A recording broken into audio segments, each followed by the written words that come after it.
إن الذين قالوا ربنا الله ثم استقاموا فلا خوف عليهم ولا هم يحزنون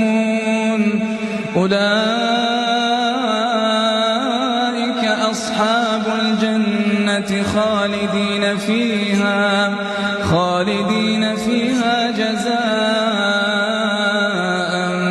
بما كانوا يعملون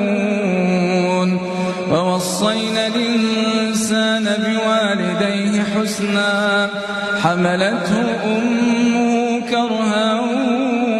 ووضعته كرها وحمله وفصاله 30 شهرا حتى إذا بلغ أشده وبلغ 40 سنة قال رب أوزعني أن أشكر نعمتك